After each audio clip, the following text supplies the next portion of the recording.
And he says, "Yes, yes, sir."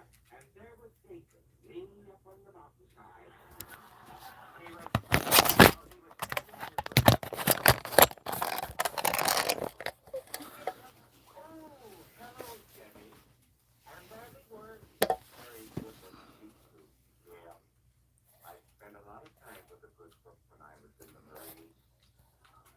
Jimmy Carson, where did you get that black line? Frankie gave it to me. Yeah, I gave it to him, but I got one too. See? So did I. I think you all better go home. Yes, Jenny, they were terrible. Their mothers are going to tell about this. Oh, I don't know. I No, just... this is the end of my case. All you've ever done since you came here is just stir up trouble. Oh, Mom, you know I wasn't doing nothing. Taking away with those boys. Ruining you. There's no man inside of it. When I was just playing, that's all. The people here don't like that kind of thing. They're bringing up their children to believe that war and fighting is wrong. You come along and undo all their good work. Getting told half the village doesn't speak to me. I've heard 50 people say that you're a bad influence. Oh, I'm almost sorry I brought you to Balagan. Sometimes I think it might have been better if I'd left you in the Marine Corps. Maybe you're right, Jenny.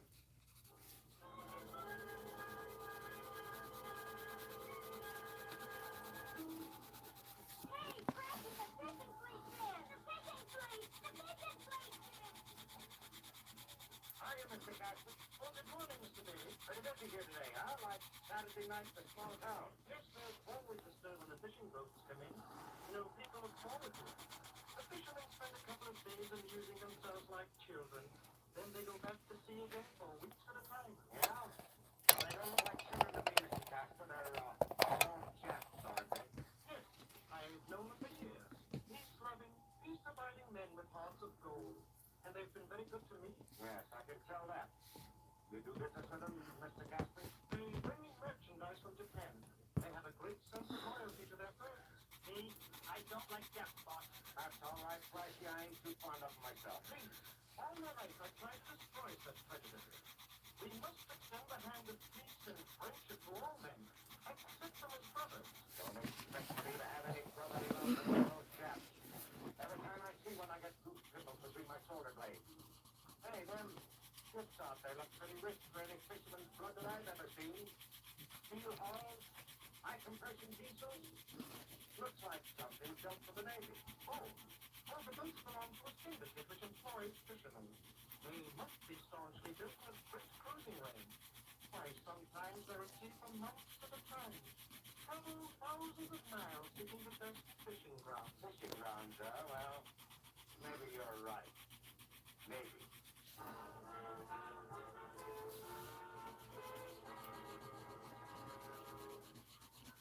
I just can't make myself realize it. Only 18 days till Christmas. Maybe I'd feel more Christmassy if I could see a field covered with snow. Why, Mother, this is going to be the best Christmas the Daly family ever had. We'll be together. William, we'll be late for church. Now put down that newspaper here. I don't believe that little bow-legged monkey, if he was standing on a stack of Bibles as high as the Washington Monument. All that there Japanese ambassador, Kurisu. No, Bill, it says peace right there in the paper. They must certainly print the truth for a change. Mr. Casper says most of the trouble in the world is stirred up by the newspapers. I don't care what Mr. Casper says. I don't believe Casper, and I don't believe this Kurisu guy either. Yet there was Spartan Feaster when he went in there and British Holland and Belgium, was he? I think it's criminal to create bad feelings between the Japanese and ourselves. We've lived in friendship for years. That the Japanese wouldn't fly an ambassador all the way to Washington to talk peace. They didn't mean it, would they? I don't know anything about that. But if I was still in the Marines, I'd have double watch to set all the men right on their battle stations. Well, you're not in the Marines, and you are on your way to church. You old calamity howler. Come on. Okay. Jenny, you got a dime for me to put in the box when I get there. Here you are, dear. Thank you, Jenny.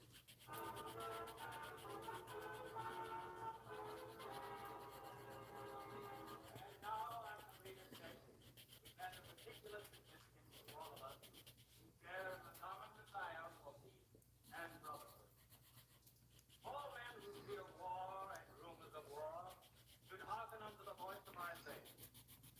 shall beat their swords into plowshares, and their spears into pruning hooks. Nation shall not lift up sword against nation, neither shall they learn war anymore.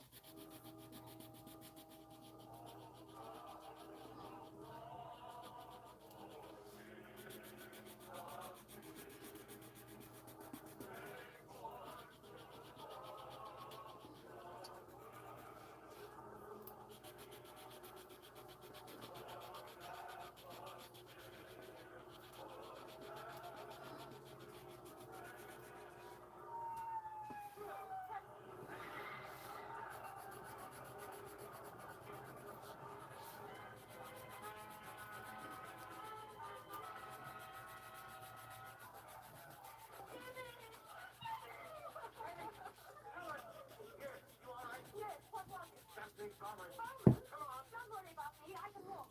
Take care of the others. Tell him I'm all right. Oh, give him to me. Let me hold him. No, please, Mrs. Carson. No, no, please, no. What is it? It's little Jimmy Carson. He's dead. They killed him. They killed my baby. Here, Jimmy, let me carry him out here. Oh, my baby.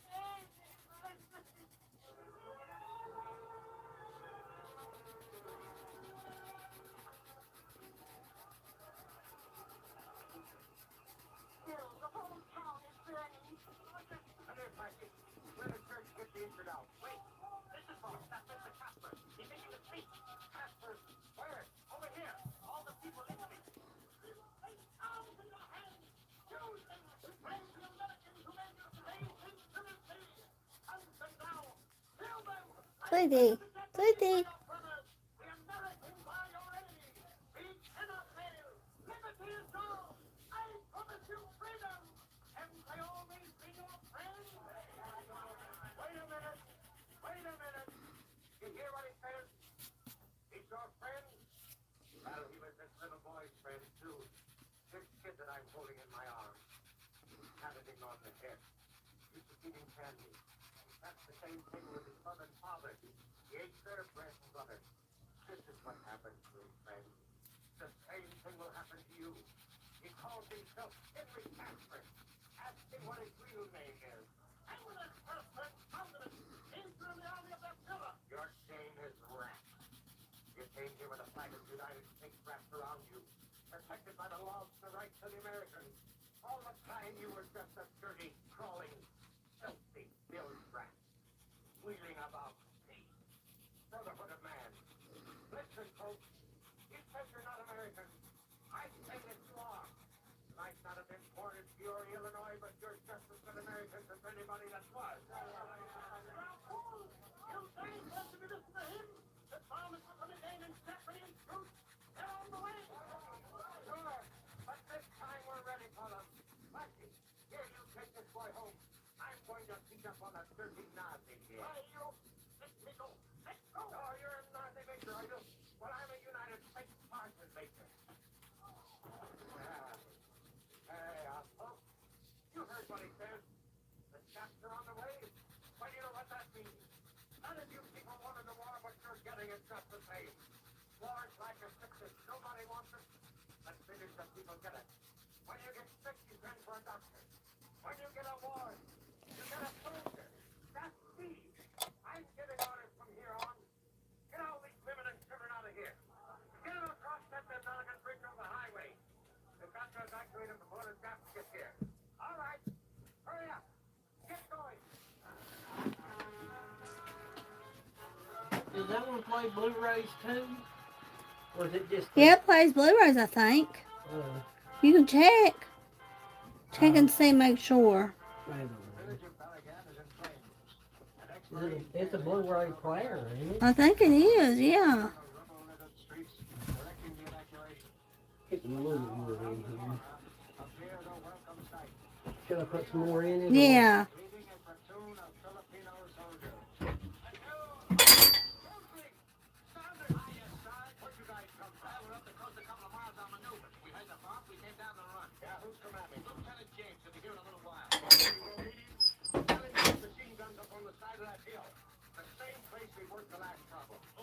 Pepper movie.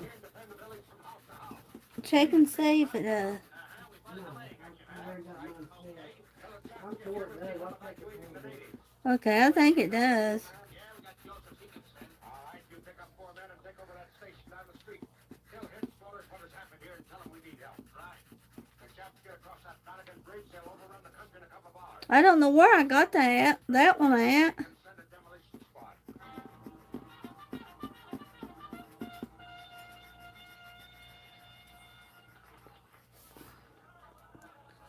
got most of them out, Sergeant. Good. What about Mrs. Bailey, Doc? She's down at the bridge with Helen. They're helping take care of the injured. You better get along down there too, Doc. No. I want a rifle, please. Sometimes it's more important to be a man than a doctor, okay? Is it? Same here. Boss, the captain. Does it say? It says on it, don't it? In a uniform, huh? Let him I'll come. put one in. I was Take your just positions, men. Get those machine guns. We'll get those little monkeys a dose of their own supply. Here they are, Sarge. I make the range about 100 yards. No, 85. No elevation. Okay. Here they come. Let them have it.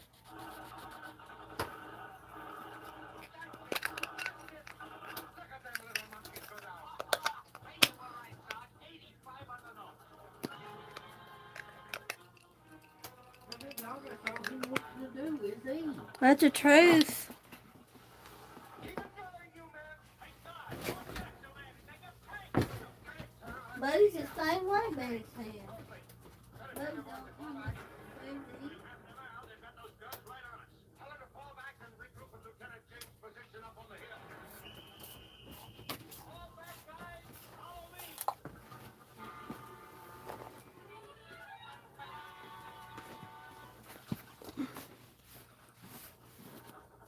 Sergeant Bailey reporting, sir. Keep down, Sergeant.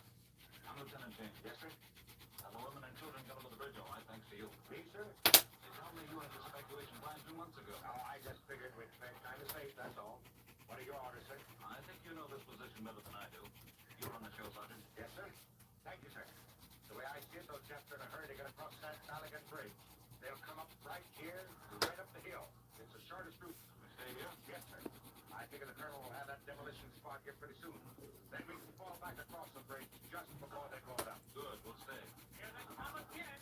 Keep down, short first, you guys. Save that ammunition. There, they got those tanks now.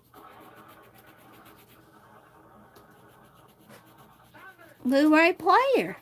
It is. Take 3 men and fall back to protect the road. Come on, guys. You spray. Take 30 grenades. You'll need them. Sergeant, those Filipino boys handle a job like that? Yes, sir. I trained those guys. That's good enough for me. Hey, Sergeant, here's the mission. What? Oh, Bill. Jenny, here, get on quick. What are you doing here? I figured you were across the bridge. I thought there might be someone here who needed help. Where's Helen? She stayed with the others. Here, Bill. I brought this to you. What's that? I went back to the house and A uniform. My dress blues. Oh, gee, Mom. put the coat on. Yeah. Maybe I'll feel more comfortable again. Maybe you better watch your shot. They can spot those blues a mile away. Let him. I want him to. How do I look, Mom? Oh, Bill, I think you're a friend.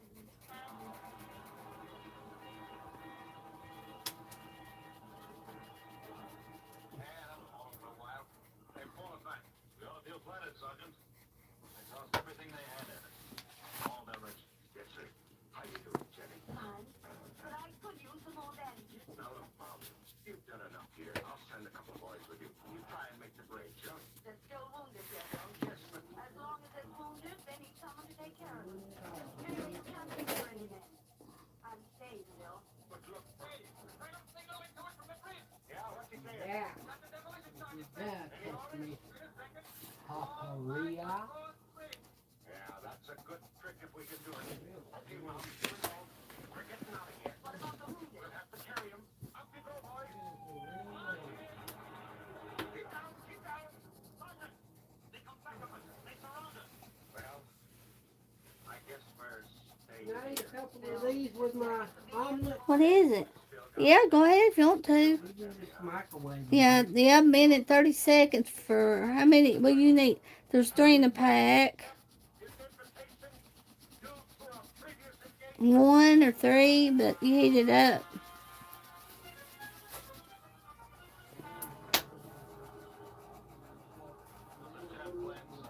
Yeah, they stopped firing down below. I guess they're going to let the flames finish off. Yeah. Now nobody's going to use that for a long time. That's right. No On the top, like there's nothing unusual. Oh, stop. I don't break the salute. I think you do. Here he comes. Keep it to him. Every time. Nice shooting there, Flashy. They're good too. No, they're good. Sure, you got instructions. Wait till you eat one. You Filipino boys are going to pick up them guns and disappear over into those woods. That's the kind of fighting you know best. Come on. What are you waiting for? Get moving. No go. We stay here and fight with you. No, you ain't. No, you're not. You're going to fight all right. Why, you're going to fight the biggest battle of your life. You're all going to win new titles. You know, this ain't just a little skirmish that's going to do for one afternoon. Them jets are going to try and climb all over these islands. Killing them off is going to be a full job for all of you from now on. I remember all the things that I've taught you and use them. So long, champ. Okay. Maybe they try to climb over Okay. the island, but there are going to be a lot of us can climb over them too. Sure. Well, you just stay in that punching champ. Huh? Yeah, we got syrup. Carry out your IHOP. It's still good. IHOP. There's my breakfast. Let's right see. there. Show Casper. Show See Casper. that? Show Casper. You'll eat No, let's keep it away from. Look, Casper, look. Oh. That'll be breakfast number one.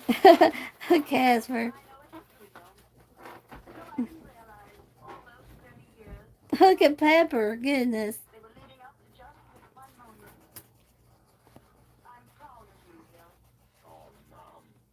and I'm proud, so proud of that uniform. So am I, Mom. I only wish Marines had a uniform for women, too. Well, maybe they will before the war's over. You know, it's too bad the colonel wasn't here, Mom. He would have enjoyed this. I bet maybe I'd get that decoration, too.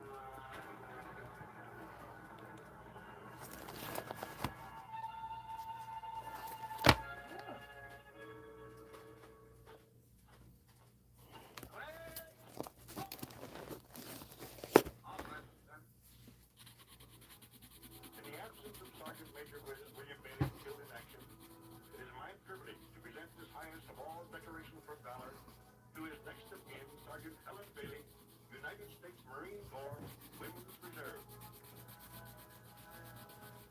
Sergeant Helen Bailey, receive this in honor of a truly great Marine, your father, with the gratitude and in the name of the Congress of the people of the United States.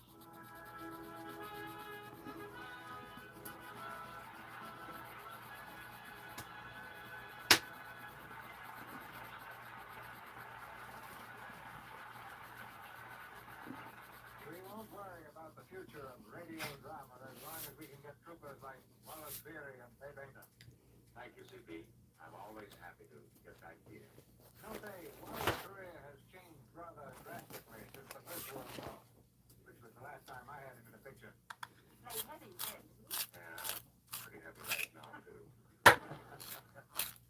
but not villainous, Wallace. 1917, you played a German general for me. At one time or another, the last day I didn't think they'd be working on the road today on Saturday. Did you? Every time they said Yep.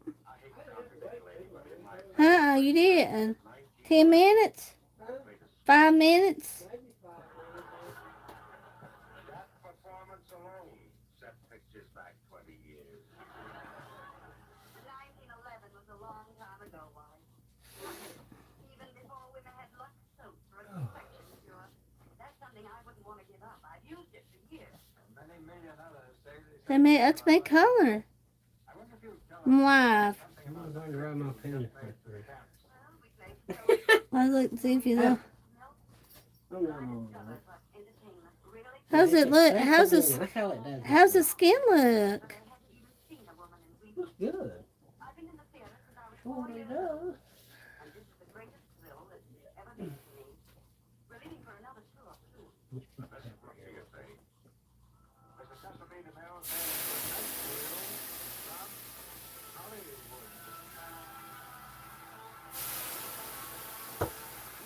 I'm cooking, Pepper. I'm cooking. Andy Hardy's Blonde Trouble. Cooked real good there, Pepper. For Louise Arthur, Alex Habier, Charlie Lund, Robert Harris, Paula Winslow, Tommy Cook, Dick Davis, Ooh, Mackay, Charles Seal, You gonna eat that? That's been sitting on the counter for a week. is it? I'm gonna eat it. I'll eat it. It's, Chris Barnett, Tyler McVeigh, and Eddie Marr. Our music was directed Is it good still? look who woke up. Kennedy, reminding you to tune in again Who will? to hear Alice say, Little Stripey over there. Stripe Moses.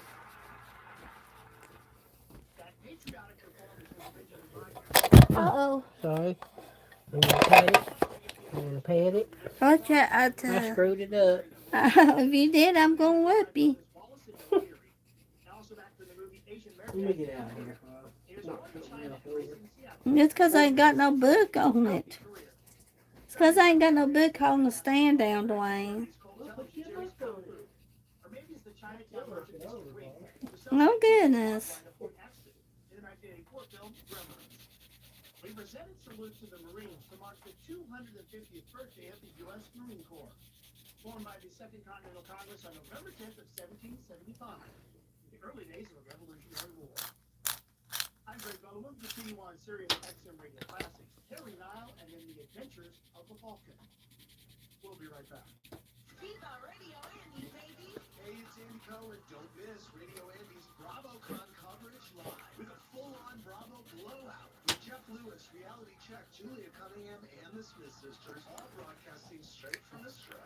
Glitz, gossip, and Radio Andy. What happens in Vegas doesn't always stay there. It's wall-to-wall coverage of BravoCon. Happening now. Only on Radio Andy, Sirius XM 102. Or listen on the SiriusXM app. Yeah, Mike Slater. My dad passed away at the age of 63. He was in great health. It's out of nowhere. Stroke. And super hard, obviously. Well, family, but my dad had life insurance. So even after he passed away, he was still able to provide for my mom. And of course, by extension, my brother and I. This is why I have life insurance. My family, my wife, 4 kids. The best place to get life insurance is ethos.com.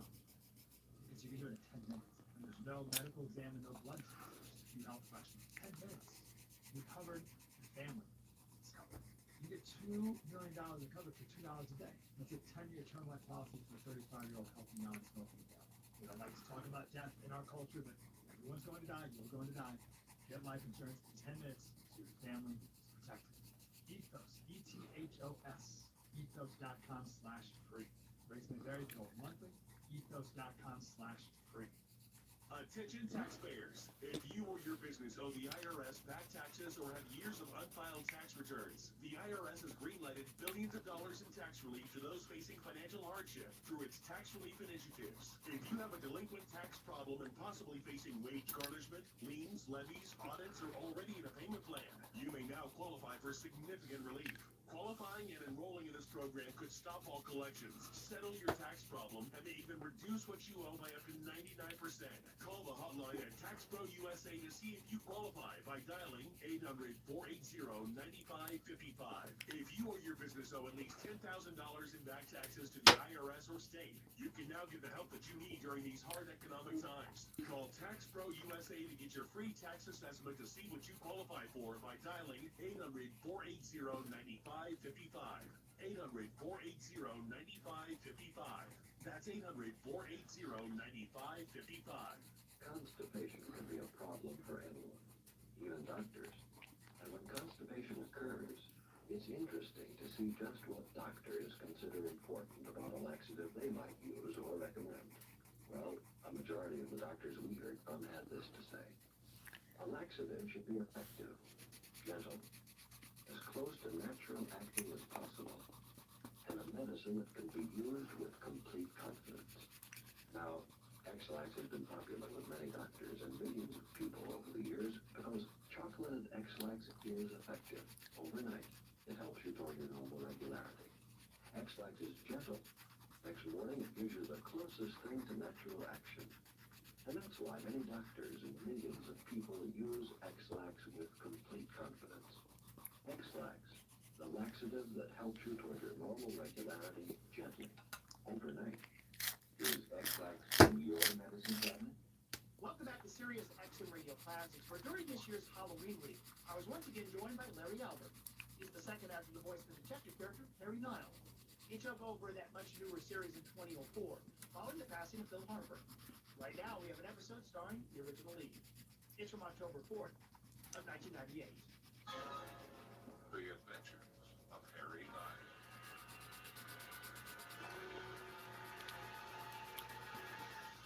It's the 15th day of rain in Seattle. I stand in my dripping office window and look down on Occidental Street. And I wonder how people go right on about their business. Rain or no rain, people shop, people get married, they rob, they kill, no matter whether it's raining or not. The guard gets killed in an armed robbery, and the next day life goes right on. The city, the whole is greater than the sum of its parts. The city survives. But that's enough philosophy. Maybe this is a commission call. Very now investigations. And may I throw this call? Just a moment, please. Harry, Mr. Schwartz is on the phone. He said to tell you he's the manager of the Tropics Motel. He said you'll remember him. Oh, yeah, that's where I stayed the first night I was in Seattle 5 years ago, the night I got shot. Yeah, Harry Niles. Harry Niles? Yeah, this is Don Schwartz. Remember me? I managed the Tropics Motel on Aurora. You got shot on our road chasing some guy 5 years ago. Yeah, I remember. How you doing these days? Not bad, when I'm not getting shot. Yeah, listen, I'll tell you why I'm calling. I got a guy renting a room for a night. Uh-huh. Checkout time comes the next day and he doesn't show up. Well, listen, I don't mean to interrupt you, Mr. Schwartz, but I don't handle deadbeat cases. Maybe you... No, that's not it. What I'm saying is, he left his daughter in the room. She's been in there for 2 days now. Yeah, well, child abandonment is a police matter, and so is a missing father. You need to call the cops. I don't want the motel in the paper like 5 years ago when you got shot on my room. So what would you like me to do, Mr. Schwartz? Find him. Because there's something wrong here. There's money in the room. What do you mean? The kid paid me. When I told her her daddy's got to pay for another date, she tells me to wait a while, and then she gets the money. And she comes up with a fistful of cash. Not only that, I've been bringing her food from the restaurant, and she paid me for that too. With 20. Now where does an 8-year-old come up with $20 bills? My raincoat's still damp from my trip to the Merchant's Cafe at noon, but I take Murphy and I close the office, and we drive through town to Aurora Avenue, just to the Tropics Motel. Yeah, I better lay it out for you before we go see the kid, okay? Now, Monday afternoon, this guy checks in with his kid. He stays for one night. Next day at checkout time, the kid's still in the unit, but the guy's gone. The kid says he'll be back pretty soon. So 4 o'clock comes, I check out the unit, she's still there, but no sign of daddy. Now get this. Then she hands me a 20 and says, is this enough? Enough, I tell her. 20 buys 3 nights in this place. And by now she's hungry, so I bring her a plate of food from the restaurant. She gobbles it down like she was starving. And she pays for that with another 20. All this time she tells me how daddy's gonna take her to the grand opening of Disneyland. And she's gonna ride every ride. Okay, how did you register? I got it here in the book. He registered under the name of, Gary Morris and daughter Cindy. Monday, 1:45 p.m. Home address? It looks like 350 Errol Street or something like that. San Bruno, Cal. Give you a phone number? No. See, I didn't check it in hardly. Kind of knew. I was in my office and she was out here on the desk. Yeah, get past Scribbles this. this license. Tell him go in there in the bedroom. I'll come in there. Come on, Casper. Only 5 digits. Oh, Let's go. Come on. Come on, Get your Casper. drop. Come on. Come on, Casper. No, no. No, no, no. No, no, Wrong sweetie. place. Wrong place. Daddy is the king and she's his princess. She thinks he's Come gonna here. get more gold before they go to Disney. yeah, well, we need to find Daddy. I'll check it out. Do we get to see the girl? Wait a minute, I'll call her. There's one thing that worries me though. What if she decides to go out? Wait. Hello? Cindy? Yeah, this is Mr. Schwartz in the office. How you doing? Potato chips. Sure, I'll bring you some potato chips. Say, Cindy, I got some friends of mine here who'd like to meet you. Yeah, well, I know your daddy doesn't want you to let strangers in, but you know me, and these are nice people. I wouldn't bring any bad people, okay? Okay, we'll be right there. Huh?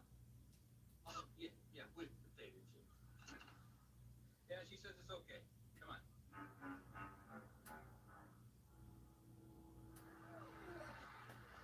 I kind of hesitated to think you ought to call the police. Pepper, But come the on. child welfare services, Pepper. they'll take her away and they'll put her in with a lot of tough kids. And she isn't a criminal. Yeah, but at least the police could start a search for her father. Okay, here's 125. Hi, Cindy. Hello, Mr. Schwartz. These are my friends. Can we come in out of the rain? Yes, sir. Now, this is Miss Murphy and Mr. Nye. How do you do? Hello, Cindy. Nice to meet you, Sidney. Oh, here's your potato chips. Thank you. Are you social workers? Huh? Did you come to take me away? Take you away? No. We just wanted to make sure you're all right. My Casper. You know, most little girls don't have to stay all by themselves. That's all right. Daddy's coming back soon, and then we're going to Disneyland. You know where your daddy is right now? No, you have a funny name. Were you named after the Nile River? No, not exactly. Cindy, why did you think we might want to take you away? Because you look like social workers. Why would someone want to take you away? I don't know. Do you have enough to eat here? Of course, Mr. Schwartz brings me nice food. And do you pay for the food? Of course. You have enough money? Oh, yes. I'll show you, but you have to promise not to steal it. We promise. Do you promise? I promise. I promise to, Cindy. Okay, but you have to shut your eyes so you can't see where I hide it.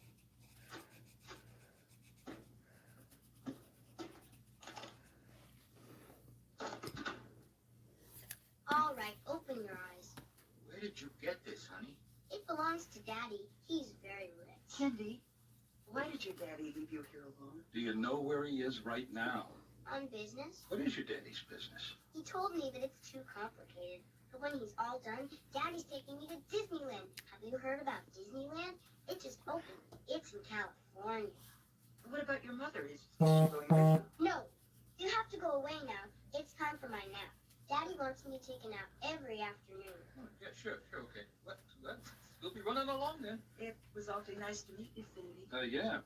So long, Cindy. Mr. Schwartz? Huh? Could I have a hot dog for dinner and chocolate milk? Yeah, sure. I'll see what I can do. That's not a very balanced meal. What about some vegetables? Are you sure you're not a social worker? See what I mean? An adorable little girl. See the money in that valise? Bundles of bills. Hey, we've got to call the police.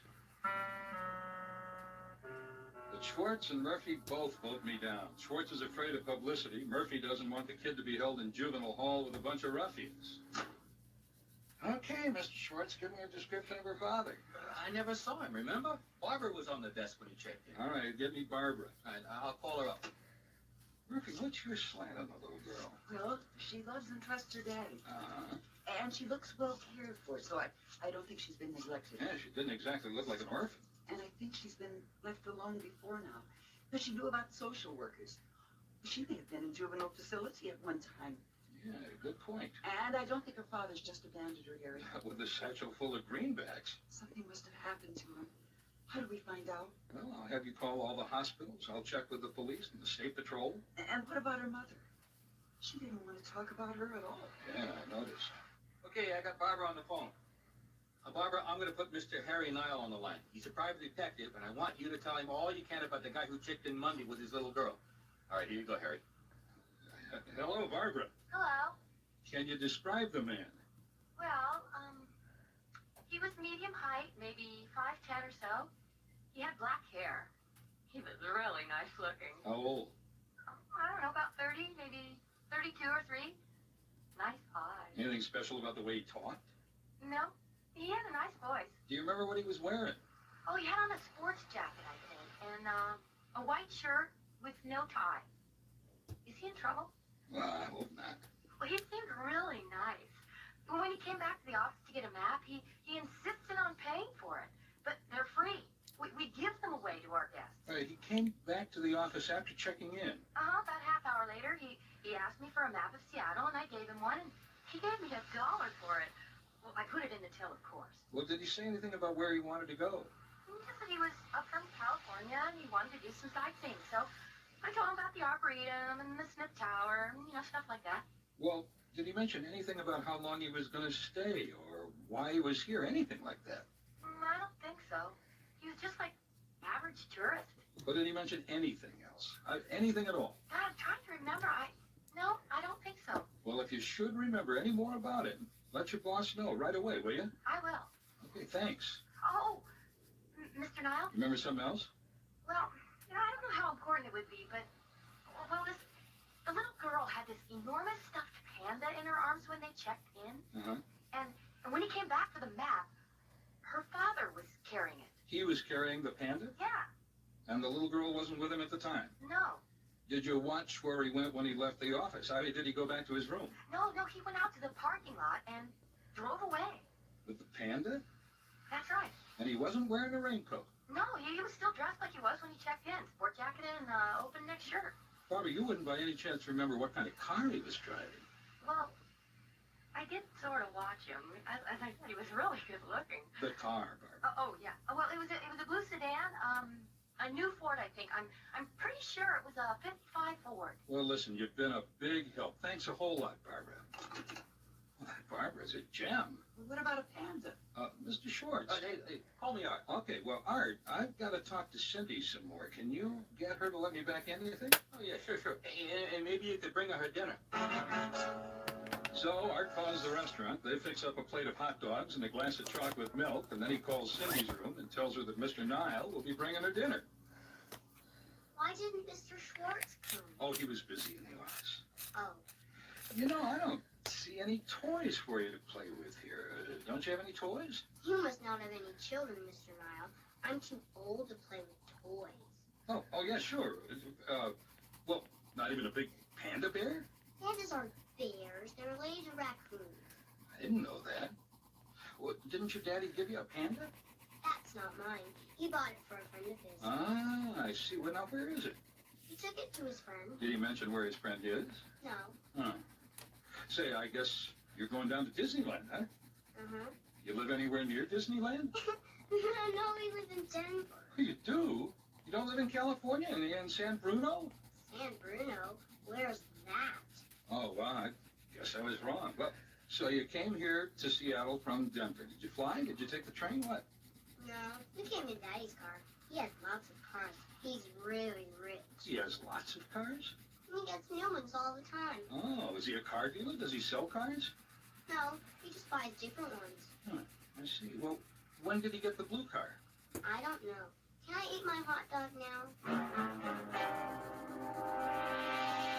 My name's Harry Niles, Sergeant Corey. I'm a PI. Here's my card. Uh-huh. And what can the Seattle Police do for you this evening? Well, I'm looking for a white male American. 30 to 33, black hair, 5'10", average build. Last seen driving a blue Ford sedan. Could be stolen. Wondered if you might have him. What's his name? Gary Morris. That could be an alias. What do you want to find him? Well, he may be missing. For how long? 2 days. Missing from where? A motel on Aurora. What, did he run out on the bill? No, not exactly. You got any priors? Okay. Bet on it. Yeah, well, I'll That's check the the book color tomorrow. hair. Like Yesterday? Nothing on Monday. No one named Morris. Okay, what about anyone matching that description? how this look like this. Anyone booked for Grand Theft Auto? Nada. Well, how can I get a look at every guy who was put in jail since Monday? You can't, unless you know someone we booked. Sorry. I called every hospital in King County and run a blank. Yeah, and I went to the SPD and the State Patrol. Carrying out investigations. Oh, yes, Mr. Schwartz. He's right here. It's Mr. Schwartz, and he sounds excited. Okay, get here. What you got, Art? Listen, did you or Murphy tell the cops about our poor little rich girl? No. Well, somebody tipped the social service agency. There's a couple here who want to know which room the kid is in. Did you tell him? Are you kidding? We don't tell anyone what room a guest is in. Rule of business. I told them I'd be glad to ring the room for them, but they said they'd have to talk it over. So they're in the restaurant right now. Did they show you any identification? No. Okay, if they come back into the office, try to keep them there. I'm on my way.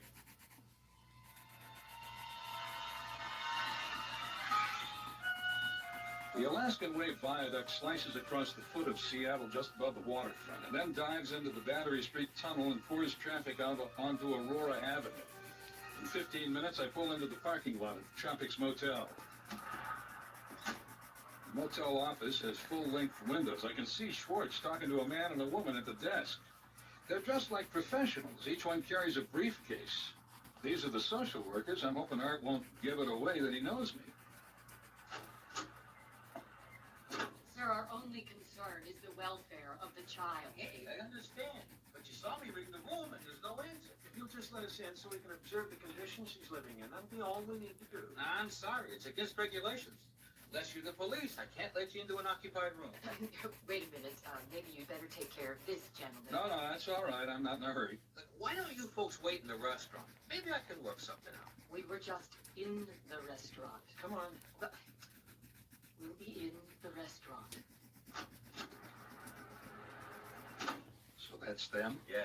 I pretended to dial the room, but I really dialed an empty room. They didn't know what number I dialed. I thought they'd go away, but they didn't. Wait a minute. Look. Huh? They're leaving. See you later. What are you going to do? I'm going to see where they go. They walk out onto the parking lot. I follow. They dodge a couple of puddles. They head for a light blue 55 Ford sedan. They jump in, and then they just sit there. It looks like they're arguing. I edge around a little closer, making sure they didn't notice me until I'm behind the 30 feet away where I can see through the back window. In the back seat is propped a giant stuffed panda with his stuffing torn out. This is beginning to make some sense to me now. So I hurry back to the motel office and I duck inside. What'd you find out? Call the police. Call the police? No. I told you I don't want a scandal on the front page. This is your chance to be a hero. Call them. Tell them to come to room 125. 2 suspects, armed and dangerous. Who? Those two? Yeah, they come. Oh, boy. Okay, now give me the key to 125 in the nearest empty room. Hey, what are you going to do? I'm going to try to protect the girl. The keys, come on, quick, before they get here and see me. I don't know. I hope you know what you're doing. I'm not sure I ought to be doing this. Now, when they get to the office, tell them you'll unlock the room just like they asked. Okay. Here's 125 in the next room. 126 is in. Okay, thanks. Great. Okay, give me the key. Cindy and I will be in the next unit. I slip down to 125 and I open the door. Come in here? Come on, Princess. We're going next door. I don't want to. Honey, you know how to play hide and seek. This is when we hide. Come on, Cindy. Why? We're hiding from the bad guys. What bad guys? Come on, inside. But what if Daddy comes back and he won't find me? Oh, you'll be back in your room right away. You promise? I promise. Now, I'm going to leave you here for just a minute. You've got to be quiet as a mouse. Do you think you can do that? I'm like a baby, Mr. Niles. Okay. I'll see you in a minute. Now to get back into room 125. Yeah. I think I hear him coming. Well, here's a room. Now remember, don't touch anything. We're just going to inspect the conditions. Where is she? Forget the kid. Where's the satchel? Try the closet. You, looking for something, folks? What? Hands up. No, way up. What are you doing in the closet? Who are you? What's going on? We're social workers. We came to check on the girl. Yeah, just tell me one thing. Where's the girl's father? We don't know anything about her father. How'd you know about Cindy? How'd you know about the satchel? Where'd you get the panda you tore apart? Looking for the money from that armed robbery? Ah, well, you'll just have to tell it all over again anyway. To the police. When did you know what was going on, Harry? Well, pretty early on. A satchel full of money had to be stolen. Grown man lugging a stuffed animal. I figured it contained a lot of money. The social workers, they'd be accomplices in that armed robbery the other day, looking to get their cut from Gary Morris. Only Gary must have held out on him. Panda didn't have what they expected, so they shot him and came after the holdup money at the motel room. Oh, but why involve an innocent child in it? Well, I guess Morris thought that it'd be a perfect cover. Only he didn't realize when he welched on his partners, they'd make her an orphan. Oh, yeah, it turns out her mother died 2 years ago. Oh, that's why she wouldn't talk about her. Oh, so now she winds up in juvenile after all. Well, maybe not. Schwartz says he and his wife have been wanting a child for years. Maybe now they'll get one. And maybe take her to Disneyland. The Adventures of Harry Niles star Phil Harper as Harry and Pat French as Murphy. In tonight's show, Rich Little Poor Girl, Cindy was Sarah Schenken, Schwartz was Larry Albert, Barbara and the woman were played by Marianne Dorbert, and the cop and the man were played by Terry Rose. Pat French directed, and the script was by yours truly, Jim French. Sound effects created by David Freed and Scott Anderson, mixing by Peggy Stokes. Themes by David Shire. Original music by Michael Lynch. The program was recorded before a live audience in Seattle.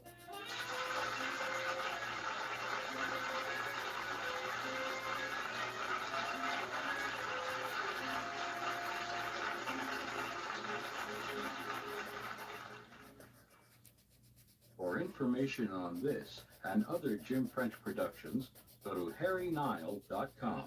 That's harrynile.com. Or call our toll-free number, 1-877-875-6453. From October 4th of 1998, you want more? Pay a visit to radiospirits.com and you'll find multiple Harry Nile collections, some with Phil Harper, and others starring his replacement, Larry Albert. The website again is radiospirits.com. I'm Greg Bell, and up next on Sirius XM Radio Classics, Les Damon as Michael Waring in The Adventures of the Falcon. Right after this break. Country music's biggest night returns to Sirius XM. The Highway is CMA Awards Radio. Your all-access pass backstage at rehearsals. All the way through the red carpet and 59th CMA Awards broadcasts. Live on the Highway and Sirius XM. Wednesday at 8 p.m. Eastern, 5 Pacific. Featuring performances by Morgan Wallen, Ella Langley, Luke Combs, and more. CMA Awards Radio starts Monday. On the Highway, Channel 56. It's exhilarating, it's perilous, and for a limited time, it's half price. Get Radio Spirit's 10 CD collection, Escape Mistylands, for 50% off. Go to radiospirits.com or call 855-798-5560 and use offer code MISTY22 to get all 12 episodes of Escape Mistylands for only $14.99. You hang onto the ripcord and you count off the seconds and you try not to count too fast. Your hand on that ripcord is the only certain thing in the world as you tumble head over teacups with a wind tearing sound from your ears. And there's only one thought, whether it's your first or your 50th jump. Will it shoot off? Get 50% off Escape Mistylands today at radiospirits.com or call 855-798-5560. Remember offer code MISTY22. In one horrible instant, my foot had slipped on the treacherous ledge and I'd gone over, falling far out into the icy black night, falling down. Don't let this deal slip away. This offer is available for a limited time to U.S. residents only and cannot be combined with any other offer. Do you owe $10,000 or more in credit card debt or personal loans? With credit card debt at all-time highs, Debt Relief Advocates is urgently notifying consumers of debt relief now being made available, designed to aid consumers with out-of-control credit card debt. Those who qualify and enroll for this relief program will only have to pay back a fraction of what they owe. This is not bankruptcy or a debt consolidation loan. This is a relief program that credit card companies would rather you not know about, as it ends your debt nightmare and saves you lots of money. Consumers owing at least $10,000 in credit card debt or personal loans can now take advantage of this debt relief as the cost of living skyrockets. Debt Relief Advocates has established a relief hotline for you to call to learn what debt reduction you may qualify for, so don't wait. For this free information, call the Relief Hotline at 800-505-9603, 800-505-9603, 800-505-9603. Attention taxpayers. If you owe the IRS back taxes or have years of unfiled tax returns, the IRS has greenlighted major tax relief savings to those facing financial hardship through its tax relief initiatives. If you have a delinquent tax problem and possibly facing wage garnishment, liens, levies, audits, or already in a payment plan, you may now qualify for significant relief. Qualifying and enrolling in this program could stop all collections, settle your tax problem, and may even reduce what you owe by up to 99%. If you or your business owe at least $10,000 in back taxes to the IRS or state, you can now get the help you need during these hard economic times. Call Tax Pro USA to get your free tax assessment to see what you qualify for. Tax Pro USA is A+ rated with a Better Business Bureau and veteran owned. So call now. Dial 800-885-7144. 800-885-7144. That's 800-885-7144. Folks, let's talk about enjoyment. That's a pleasant subject, isn't it? Specifically, I'd like to say a few words about candy enjoyment. The kind you find in Kraft Dairy Fresh caramels. Kraft caramels are tops and delicious good eating. Here's the reason why. The Kraft folks spent years developing fine caramels, making them chewy, soft, and flavorful, making them good so you'd enjoy them. And Kraft caramels have plenty of nourishing milk and other pure ingredients in them, so they're good for you, too. Next time you're at the grocery store, pick up a big pound bag of Kraft caramels. And at your candy counter, get the 6-piece bar for a nickel. Kraft caramels come in regular caramel flavor and in chocolate flavor. Both flavors are delightful. The important thing to remember is this. Whenever you want real candy enjoyment, be sure you get Kraft Very Fresh Caramels. Welcome back to Sirius XM Radio Classics, where as promised, it's time for The Falcon. This is from May 15th, 1952. Hello? Yes, this is the Falcon speaking. Oh, Doris. Well, you'll have to include me out tonight. I've got to discuss an idea for a movie. No, I can't make it, Angel. No, I can't miss this. These characters have dreamed up the perfect switch. Instead of shooting pictures, they plan to shoot people.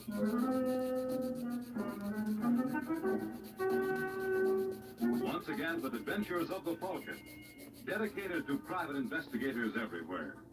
Those hard-hitting detectives who, like Mike Waring, risk their lives to aid law enforcement agencies. So join him now when the Falcon solves the case of the falling star.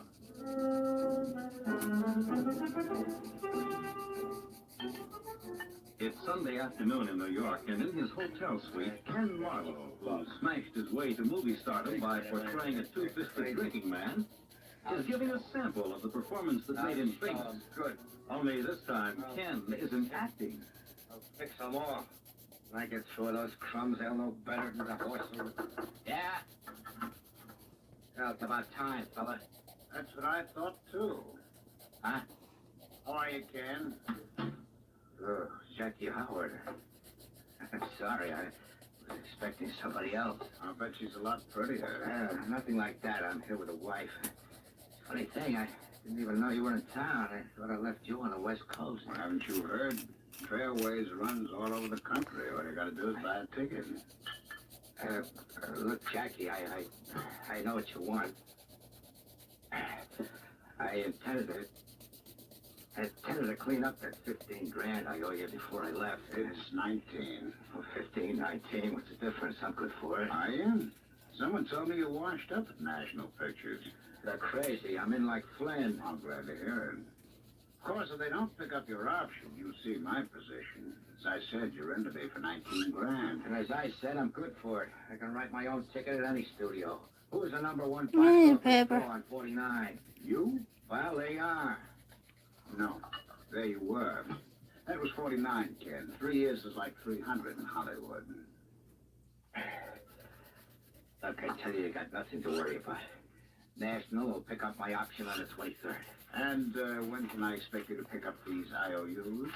Look, Jackie, if you're going to take that attitude, you can whistle for your dough. Nobody pushes me around. Oh, that's right. I forgot. You're a pretty tough boy in pictures. That's right.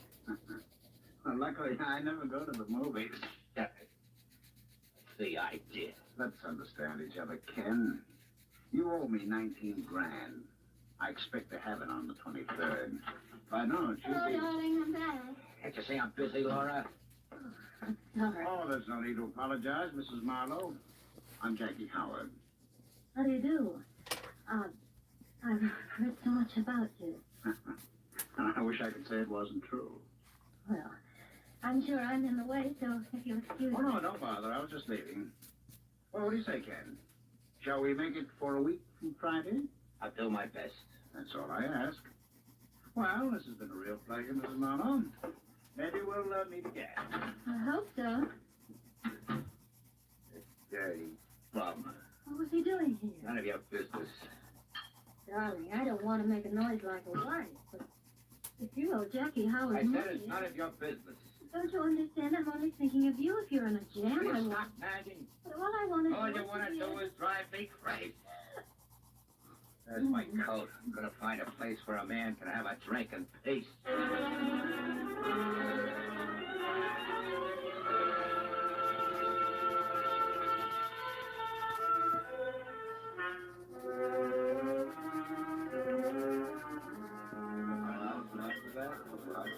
Oh, hi, Steve. Can I help you? Yeah, is Mr. Marlowe Never mind, I see him.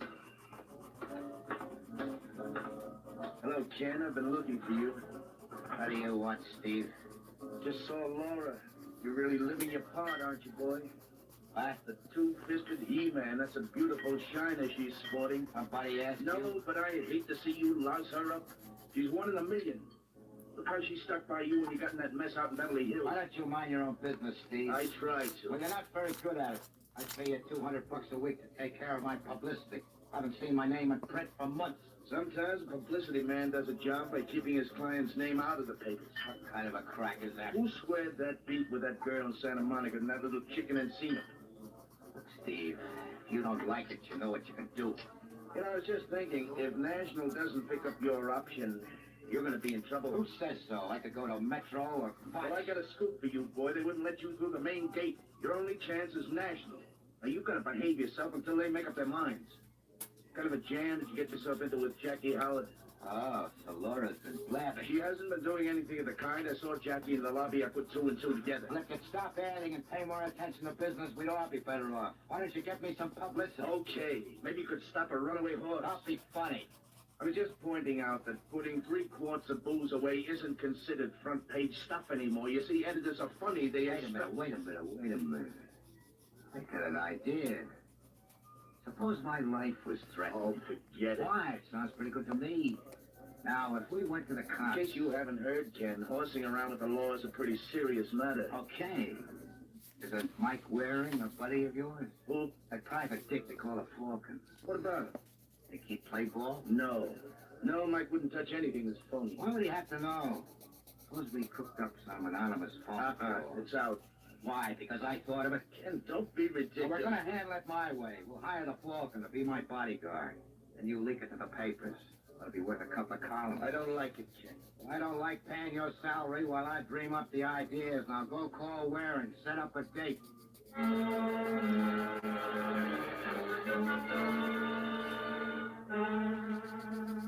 Well, that's the story, Mike. After the third phone call, Ken thought we ought to do something about it. I see. Not that I was worried, you understand. I can take care of myself, but I had to think of Laura. Laura? My wife. You know how a gal worries. Mm-hmm. Tell me some more about these phone calls, Marlon. You recognize the voice? No, I thought it was a gag at first. What convinced you otherwise? Well, this morning, someone took a pot shot at me while I was playing golf with Steve. Did you report it to the police? He didn't want to, Mike, but I insisted. What did they say? They thought it was a publicity stunt. Is it? No. You sure, Steve? Now, look, Mike, you've known me for how many years? 10, 12? I think I've always leveled with you. I'm sorry, but you can't blame me for being suspicious. What did you talk to headquarters? Sergeant Corbett. Now, there's a phony if I ever met one. He happens to be a friend of mine. Well, no offense, old man. I Well, meant... skip it. Any idea who might be after you? No. Indulging in any extracurricular activities? What do you mean? Women. You take me for an idiot? I'm married to the greatest little gal in the world. You owe anybody any money? No, I'm the kind that pays his bills and always on the dot. You sound too good to be true. Huh? The more I hear of this, the more I'm convinced Corbett was right. Come again? The way you tell it, you're the most popular man in the class. Okay, if that's the way you feel, we'll get somebody else. There are other private detectives in New York. And better, too. Come on, Steve. I'm sorry, Mike. Forget it. It's not your fault. Just say it's a clash of personalities. Coming, Steve? Yeah. So long, pal. I'll be seeing you. Bet. You call us when we leave town. I will. Well, I hope you're satisfied. I am. I think Waring's going to work out fine. So help me, you're nuts. Didn't you hear him I know say? what he said. He thinks this is a publicity stunt. All he caught with the prologue. He'll play ball after the first act. What are you talking about? Let's find a phone. I gotta cast the show, and I know just the boy to play the lead.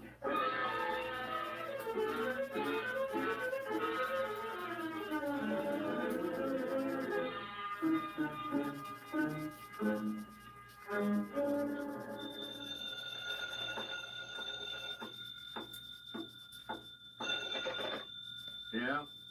Tex Riley around? Who wants to know? Tell him it's Ken Marlowe. Why, you no good louse. How can you have the nerve? Keep your shirt on, Tex. Bet you thought I forgot about that $100 you loaned me before I went to Hollywood. Well, didn't you? No, this is my first trip to New York in 6 years. You could have mailed it. Ah, that's too impersonal. I wanted to give it to you myself for the little bonus. How'd you like to pick up an additional 500? That don't sound like a Ken Marlowe I know and hate. What do I have to do? Well, I got a little part I'd like you to try out for. In a picture? It's a play I'm going to produce on my own. First, I'd like to see a dress rehearsal. I don't get it. Well, my wife doesn't know anything about this, and I'd like to test her reaction. If you meet me in the Creighton lobby in 20 minutes, we'll run over the script.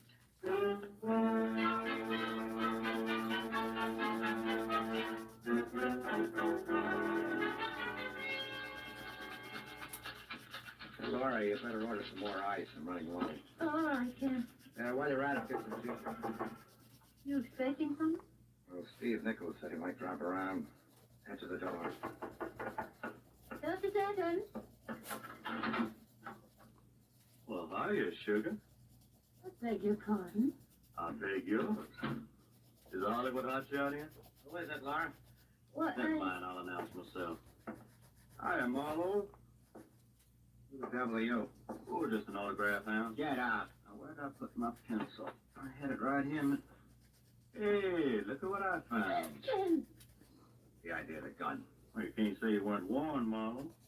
You owe a friend of mine some dough. He told you to get it up, since you didn't. No, you can't. Get out of my way. No. Will you stop butting in? I'm not afraid. You don't know what you're doing. Yes, I do. Look, lady, I got nothing against you. Now get out of the way. See what a hero he is, Ken? He's afraid of a woman half his size. I'm warning you, baby. If you don't get out of the way, I'll...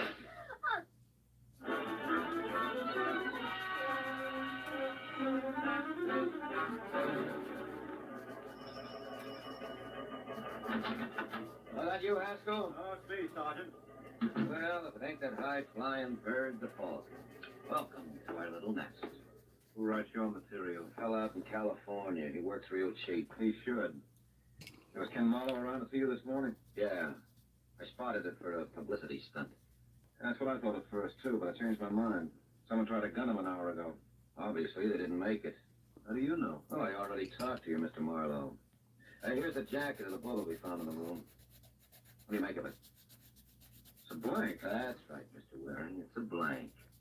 Marlowe was in no danger at all. Well, I guess that makes me the chump of the year. I guess it does. Well, I had a little help. Okay, Sarge, I'll be seeing you. I got to thank the man who thought me so deserving.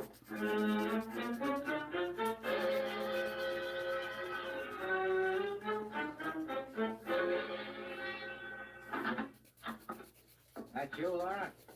Sorry to disappoint you, Marlowe. Ah, here, Waring.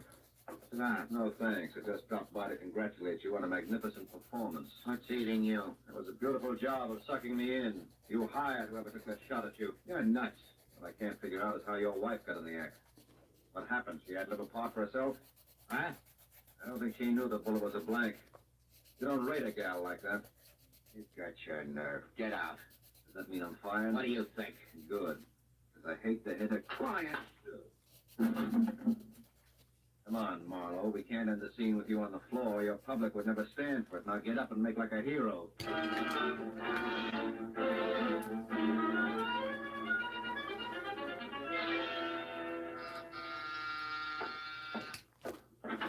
Hiya, Mike. All right, Sergeant. I didn't expect to see you again today. Yeah, you know me. Always do the unexpected.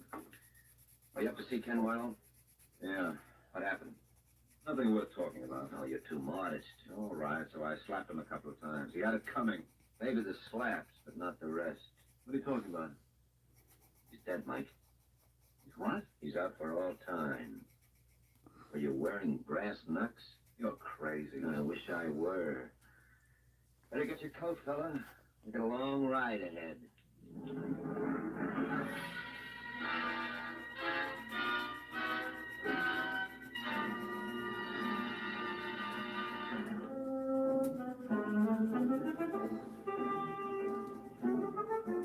An hour has passed since Mike Waring was informed Ken Marlowe was dead.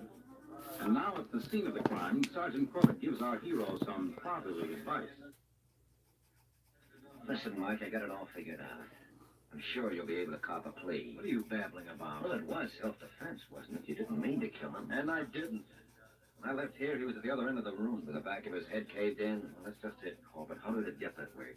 I didn't slug him from behind. Well, he must have hit it when he fell. Against what, that sofa? Wouldn't hurt a fly. What about the fireplace? No, he wasn't anywhere near it. There'd be bloodstains if he were. Well, there must be something around that caused the damage. The familiar blunt instrument? Yeah, let's see those fire tongs. Clean. Well, how about those bookends? No, not a stain on them. Listen, Mike, maybe the killer took the weapon with him. Does that mean you're absolving me? If we can come up with some evidence. You think the murderer might have walked off with it? I doubt it. A lot of blood flowed. I can't see anyone taking a chance on staining his clothes. Well, he didn't leave it around for us to find. Wait a minute. There's something missing in this room. What? That's just the trouble. I got it. Liquor. What are you talking about? Marlowe was a drinker. A boy like him would have at least one bottle around. Say, you're right. Where's the trash bag? Probably in the pantry. Well, let's get it. The killer might gamble. The next time the chambermaid came through, she'd dump it with a second glance. Hey. Quite a collection, huh? There's our baby. Don't touch it, I won't. But mine are probably the only fingerprints that aren't on it. Everyone else who was up here must have been invited to help himself. Yeah, you're probably right. Haskell, take this down to the lab. Well, now you're convinced I had nothing to do with this murder? Yeah. And if you didn't kill Marlowe, who did? That's what I intend to find out. Why don't you stay out of this, Mike? Oh, no. Whoever tailored this frame did a lovely job. It's just lucky I didn't fit the picture. You can't blame me if I want to get my hands on the artist.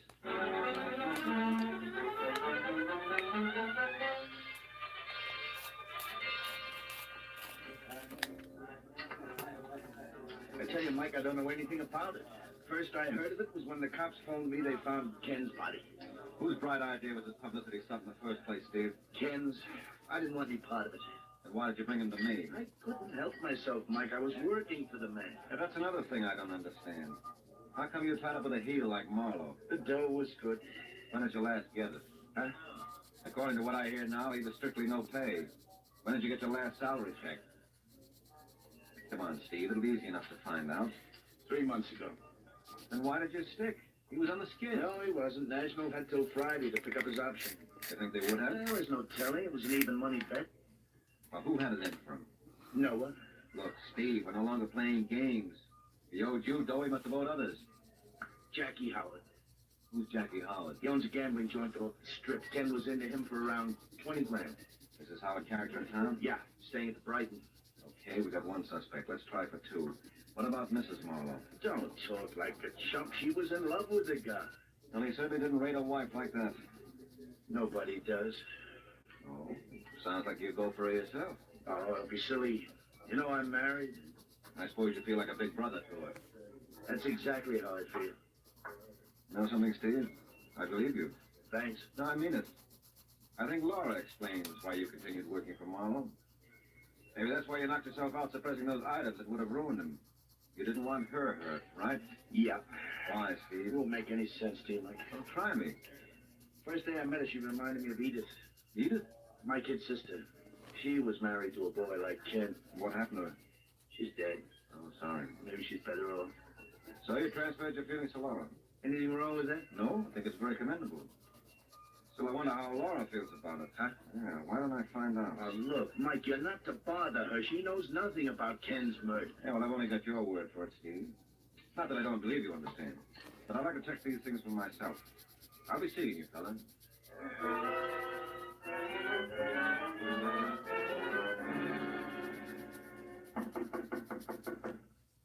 Who is it? I'd like to see Laura Marlowe.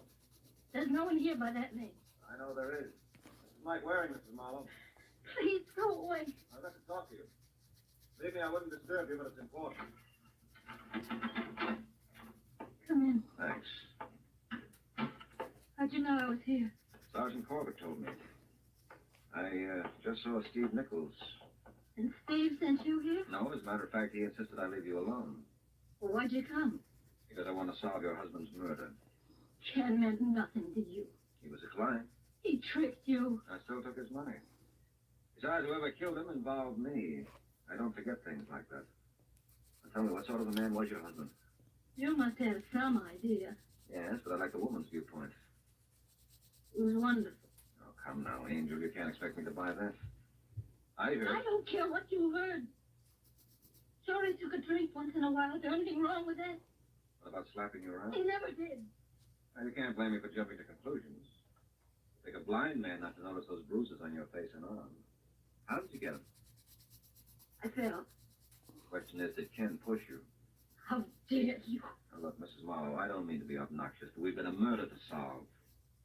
Did your husband play around on the outside? No. What about those stories? Lies, every one of them. They were started by his enemies.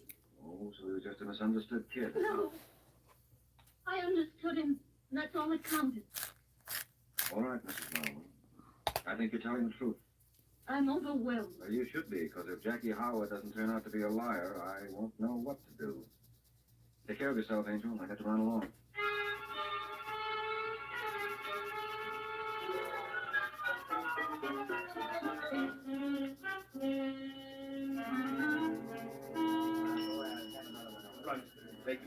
Jackie Howard. 19, please. Telegram, Jackie Howard. Right here, boy. Hello, Jackie. My name is Mike Waring. What's the idea? Well, this is the only way I could think of to get acquainted. I'd like to talk to you about Ken Marlowe. You a reporter? No, private detective. Who are you representing? Myself. I understand Marlowe isn't hot to you. Purple, you pink, understand that? Will you mind holding that match? purple. Thanks. Who told you Marlowe was into me? Steve Nichols. Well, I got a flash for Steve. Marlowe took care of those IOUs this morning. I don't see how. He owed you 19 grand. According to the police, he had only $800 in his checking account. He paid me in cash. Oh, got it out of his mattress, I suppose. Well, now that you mention it, I believe he did. You know, Jackie, you're a welcome change from everybody Purple, else. pink. Yeah, they were telling the truth. Purple. Suppose I showed you the money. Well, you probably could. Mm. Boy like you always travels well-heeled. But can you prove it came from Marlowe? Well, let's look at it another way. Can you prove it didn't? If I can, it'll make you a choice suspect. You know, Waring, there's one thing I don't like about New York. There must be something in the air that makes everybody run off at the mouth. I suppose it's different on the coast? While we have a special treatment for those Pink, who go. I'd like to see it. purple, I'll have to pink. discuss it first with a fellow Purple. Californian. But don't be discouraged. I'll get back to you.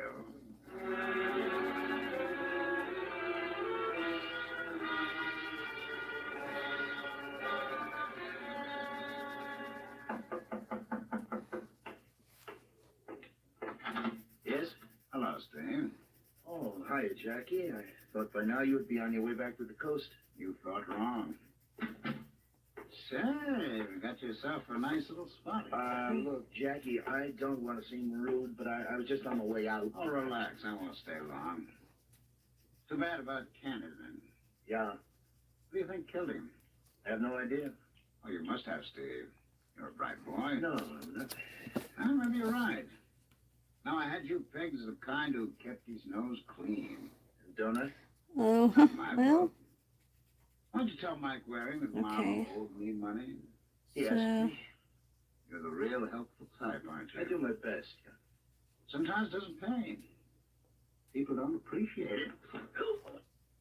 purple, Jackie. What's the matter, boy? Can't you catch your breath? Dirty. Maybe that's a good thing. You talk too much anyway.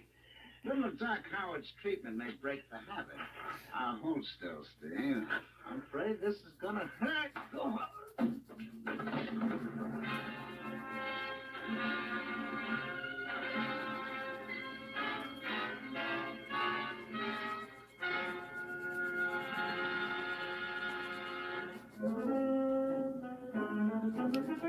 2 hours have passed since Steve Nichols received a little of Jackie Howard's specialized treatment. And now in Steve's hotel room, we find him recuperating from the visit. Where's the doctor? You sure you gave him the right room number? Now, take it easy, Laura. He'll be here. All right, Steve, try some of this. Come on, it's good for what ails you. Mike. Don't talk, just drink it down. I'm all right. How did you find me? She called me. How do you feel, darling? Laura, Here, raise your head. I'll fix the pillow. you're a doll. Who did it, Steve? Huh? Who gave you the shellacking? I don't know. Come on, Steve, you can't hold out. Look, must you question him now? Yes, I'm afraid I must. This is all tied up with your husband's murder. Jackie Howard, wasn't it? Yes. Why did he do it? I have no idea. You know anything that would definitely mark him as Marlowe's killer? No. You sure, Steve? Anything at all? Can't think of a thing. You've got to. Our only chance of making this come out the way we want. I don't understand. Well, Jackie must have felt he had good reason to give Steve that beating. What do you mean? Well, you don't feel Laura killed her husband? What? Oh, now look, Mike, I told I you. take it you don't, so that brings us back to Jackie again. Now, what would be his motive in killing Marlowe? Well, Ken owed him money. How could he be sure Marlowe wouldn't raise it? Ken couldn't. We were broke. But you would have been on Easy Street if National picked up his option. I don't think they would. Still, where there's life, there's hope. You told me they had till the 23rd. Today is the 18th. So? So Jackie would be sucker not to wait it out. What are you getting at? Well, if neither you nor Jackie killed your husband, who does that leave? I don't know. Yes, you do. Steve. No. Yes, that's why Howard gave him that pasting. He felt Steve cost him 19 grand. I don't believe it. You didn't do it. He... Tell me. Tell me, I gotta know. He's right, Laura. Why? Why? Ken never hurt you. But he hurt you. He was the only man I ever loved, and you killed him. Don't you see, honey, I was Don't only touch me. I hate you. Oh, Laura, listen. Get away from me. Mike, explain to him. I can't. He was no good.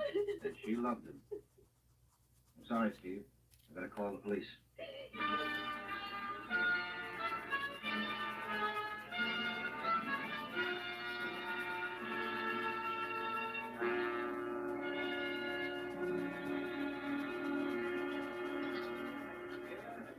What do you say, Mike? Some more coffee? No, thanks, Sergeant. Oh, come on, cheer up.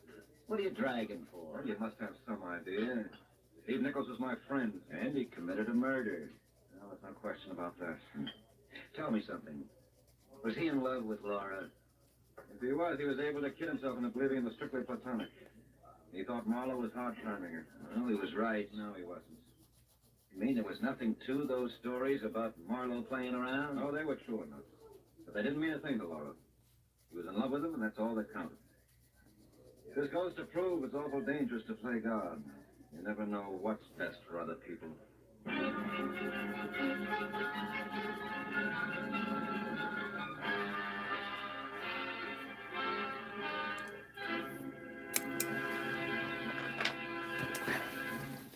A Case of the Falling Star from May 15, 1952.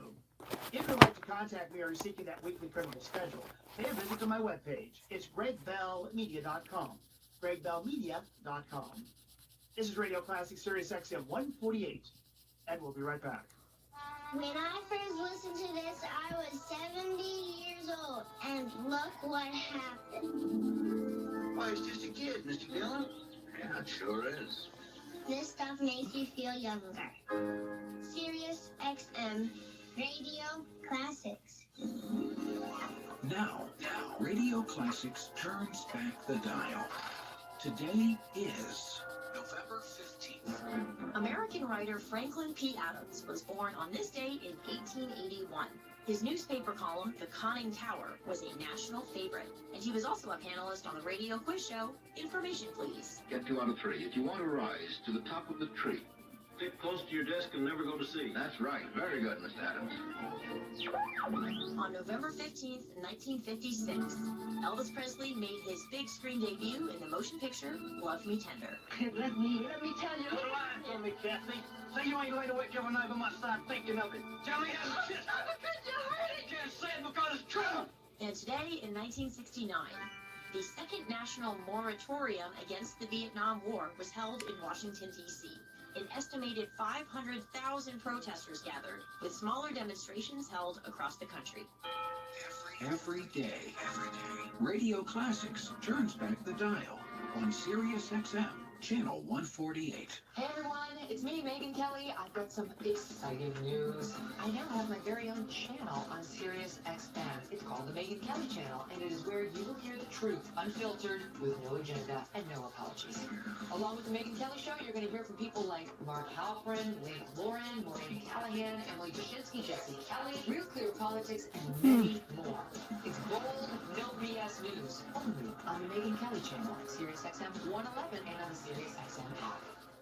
We all hear the radio ads about the IRS. They tell you to be afraid, to be scared, and they try to frighten you into calling. I'm not here to do that. Tax Relief Advocates is different. TRA is here to tell you that if you owe money to the IRS, whether it's $5,000, $50,000, or $500,000, we have a solution. It doesn't matter if you're sitting in your car, at work, or with your kids. No matter where you are, call now. 800-575-6703.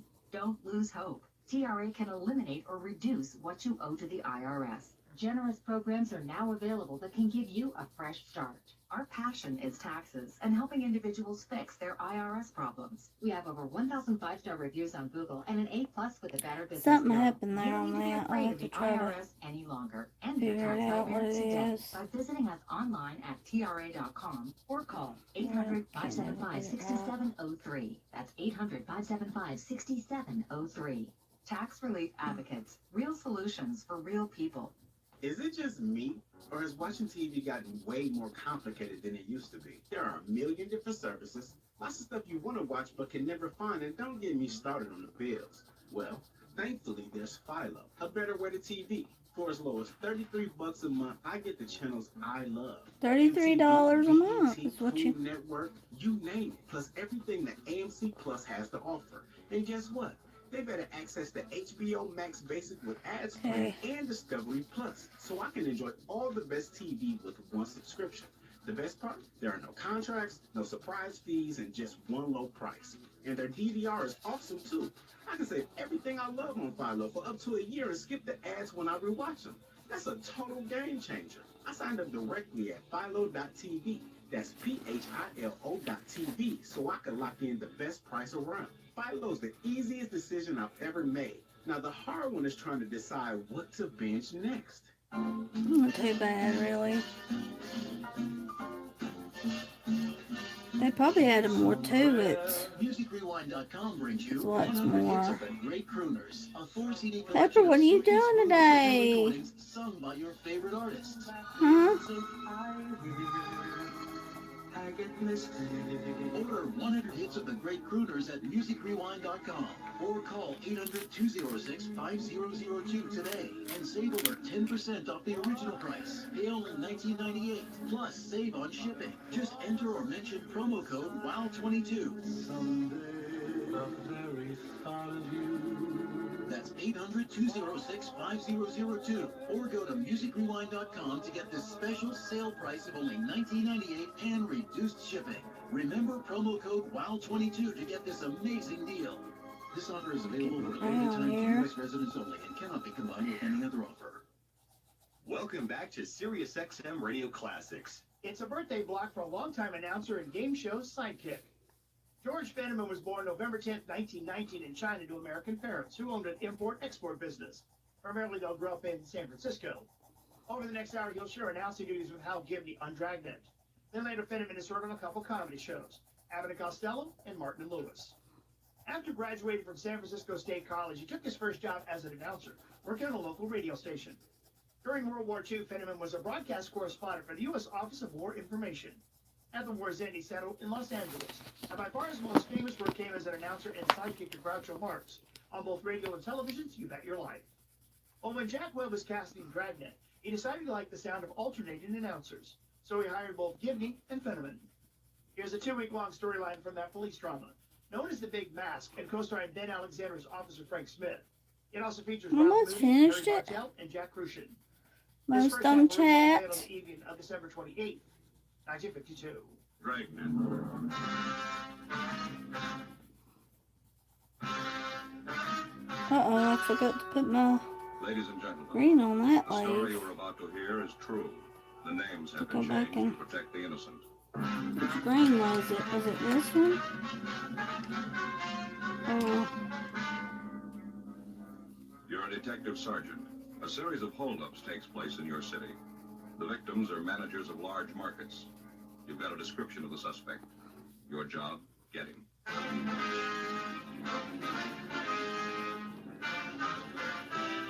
Dragnet, the documented drama of an actual crime. For the next 30 minutes, in cooperation with the Los Angeles Police Department, you will travel step by step on the side of the law through an actual case transcribed from official police files. From beginning to end, from crime to punishment, Dragnet is the story of your police force in action. It was Thursday, February 7th. It was raining in Los Angeles. We were working the day watch out of robbery detail. My partner's Frank Smith. The boss is Captain Didion. My name's Friday. I was on the way back from R&I, and it was 8:42 a.m. when I got to room 27A. Robbery. Are you, Joe? Yeah. Where you been? On R&I? Oh, I'm sorry I'm late. No, there's no problem. Couldn't get the car started. The battery was dead. I had to call the gas station and have them get me started. No, don't worry about it. It's okay. Anything here in the book? No. Checked him when I got in. Had a 211 out in Westwood last night. Same M.O. Might be the guy. Who's checking it? Murph and Precy went out there this morning. Here's the stuff we got last night. R&I went through it. Doesn't look like they got anything. You seen the skipper yet? Well, I saw him come in. I didn't talk to him. Came in, went to his office carrying a bottle of milk. Well, that figures. He's like a barometer, isn't he, Joe? When there's no milk on his desk, you know everything's under control. Yeah. As soon as that milk comes out, you know the ulcers are grinding. Yeah, I suppose. That must be real rough on him, though. The way the papers have been yakking about this thing. I saw Captain Jack this morning on the way in. Yeah. He said the corner pocket's leaning all over. There's got to be an answer someplace. The guy can't just keep walking into the stores and walking out again. He's got to make a mistake someplace. Yeah. What's it figure? 6 jobs so far? Yeah, 6 of them. Every one of them, he's made it clean. Hot shot. I'll get it. Hi, honey. DVD player working good. We're wrong. Yeah? He just made it 7. Wake up, Bar. Wake up. The past 2 months, a hold-up man had been hitting markets throughout the central area. In each case, the description of the bandit was the same. His M.O. tallied with that used in other robberies. In each instance, the bandit had been waiting for the manager of the market when the store was opened. At gunpoint, the suspect would force the manager to accompany him around the market. He'd push a wire food cart in front of him as they walked. He'd pick up various merchandise and place it in the basket. He'd then force the manager to open the safe, clean it out, lock the manager in a cold storage vault, and walk out of the market pushing the food cart in front of him. Special stakeouts had been arranged at the markets. Extra units from Metro Division had been assigned to patrol duty, but the holdups continued. 9:22 a.m. Frank and I got to the address of the latest robbery. Hello, Wayne. Market at the corner of Olympic and Maryland. A radio car was there. Casper there? Bed. Is he on the cushion? Is he on the cushion? Police officers. My partner Frank Smith. My name is Friday. Hello, I'm Arthur Scott. I'm the manager here. You got that man did this yet? No, sir, not yet. I wonder if you could tell us just what happened. Sure. You know where the other officers are, Mr. Scott? Outside someplace. They were talking to the others, getting names and addresses, something like that. You want to check them, Frank? Yeah, All right. I wonder if you'd mind telling me just what happened. Well, the man was waiting for me when I came in this morning. I don't know how he got in. He just walked up behind me and said that I shouldn't cause any trouble. About what time was this, do you remember? Well, let's see, it must have been about 7:10, 7:15. Mm-hmm. Yeah, I came in the front door. Everything looked all right. Walked back here on my way to the office. Just came up in back of me. Yes, sir. Had this gun. He pointed at me, told me not to cause any trouble, like I said. What kind of a gun was it? Would you remember? It was just a gun. He pointed it right at me. Well, I understand that, sir. Do you remember if it was an automatic or a revolver? I guess it was a revolver, long barrel. I could see the bullets in it. I knew it was loaded. I wasn't going to mess with him. Yes, sir. And what happened after he walked up to you? He told me that if I went along with him, I Well, wouldn't get let's hurt. see. And then he walked me up to the front of the store by the check stands, took one of the baskets, and started to walk along the racks. Made me walk in front of him. Real nervy. Took his time. Mm-hmm. Well, while we walked along, he'd take things out of the displays. Well, what kind of things? Well, you know, different kind of cheeses, caviar. Took some special artichoke hearts. Things cost $1.50 a jar. Expensive. Yes, sir. What did the man look like, Mr. Scott? Can you give us any kind of a description? Well, that's kind of hard. He had on this big overcoat and a brown hat pulled down, and then the black mask over his face. I couldn't get a very good look at him. Well, how old would you say he was? Boy, I'd have to guess on that. Maybe 50, 55. Looked that old anyway. About all I could see was the bottom part of his face, like he was pretty old. Mm-hmm. How about the color of his eyes? Could you see them? Yeah, through the mask they were blue. Real light blue, kind of watery. About how tall would you say he was? Maybe 5'2" or 3. Short little man. Mm-hmm. How about his weight? Real little, like I said. I don't think he weighed more than 130. That'd be outside, too. Was there anything unusual about him? Anything at all that you could remember? No, not that I can remember. Anything in the way he talked? Some accent of any kind? Anything like that? No, nothing at all there. How about the coat he was wearing? What color was that? Do you remember? It was a dark brown, sort of a herringbone. Looked real old, like it'd been worn for a long time, kind of frayed around the edges of the cuffs. You know, around here like this, and the buttonholes on the coat were all torn, too. Oh, excuse me. That's right. Scott? Yeah. How much? Yeah, and how much a case? Mm-hmm. That's not too bad. Yeah, we'll order 25 cases of it, huh? We'll use it as a loss leader this weekend. Okay. Well, don't bother me about it now. You do what you think. Okay. Seems like nobody can do anything but you. Give people a little responsibility, they hardly ever know how to use it. Yes, sir. Or if you go ahead with your story. Hmm? Well, right after this man picked up the food. Oh, well, at first I thought he was going to take that. And then I got thinking about the stuff in the papers. You know about the Black Mask Bandit? Yes, sir. Well, I got thinking about that, and then I knew who he was. I tried to get as much information about him as I could. Not much, anyway. About this time must have been 7:30 or so. Jack Thomas came in. He works in the vegetable department. And right away, this guy said for him to get in the back. You mean back here? No, back in the meat department. Put him right in the refrigerator. Well, what about the other employees? What happened when they came in? He'd make them get back in the refrigerator. Cold. People were pretty lucky. Being so it was cold outside, most of them had coats on. Would have froze if they didn't have. I understand. Customers, too. They'd come in, he'd put them in the refrigerator. There was 14 people in there when he got through. A couple of kids, too. Came in with their mothers. I see. Well, then he took me back to the safe, made me open it. I thought about saying no, but it's a little safe, you know, down low. Yes, sir. Well, I knelt down to work the combination. I looked up at him, had the gun pointed right at my head. I looked right into the barrel, saw the bullets in the cylinders. I was scared, and I opened the safe. He took the money and put it in a paper bag and dropped it in the basket. And he put you in the refrigerator, too, did he? Yeah, that is, he started to. When he opened the door, the people in there were all shivering, flailing their arms around, trying to keep warm. It's a little room, not much bigger than this, and there wasn't much room to flail. Oh. Anyway, they asked him if he wouldn't let him out. He said no, but then he asked me if there was someplace else he could put him. And I told him that the only place I could think of was another storage room. We use it sometimes when we got a real big shipment of meat. Don't usually keep it under refrigeration. I see. I let you all go there, huh? Yeah, the darndest thing I ever saw. 14 of them. All 14 herded them just like cattle. Moved them all the other cooler. They were all so cold they'd have done anything to get out of that one. I tell you, officer, I was scared that one of them might try to be brave about it and cause trouble. I think that guy would have killed him right on the spot. Yes, sir. Well, what did he do then? Well, he locked the door. Then from what I could see through the cooler window, he just strolled out of the store and down the street. He was still wheeling the basket in front of him. I see. Anything, Frank? Yeah, Joe. I checked with Wheelock from the radio car. He said they canvassed the neighborhood, came up with a man who thinks he saw the bandit drive away. Was he able to give us any kind of description of the car? No. Said he saw this guy walking down the street pushing a basket and thought it was kind of funny. Didn't pay too much attention to it. Saw him get into a late model Ford and drive away. Couldn't give a very good description of the car. Said it was a dark color. Not sure about the year. The guy still had that mask on? No. Didn't have a mask, but the fellow didn't notice anything about his face. Can't help us much there. He's going to come down and look through the mud books. Do you have any idea how much money was taken here, sir? Well, no, I can't tell you to the penny, but I figure about $3,500. You usually keep this much money on hand, do you? No, not as a rule. I didn't get to the bank yesterday. We had an inventory sale going on. I just didn't get the chance. Did the bandit take anything you think might help us identify him? Anything from the safe that you might be able to describe? No, not a thing. Just the money. Of course, that's enough. There wasn't much in there. A wristwatch that was lost here in the store. He looked at that and threw it back into the safe. Was he wearing gloves, do you remember? Yeah, he was.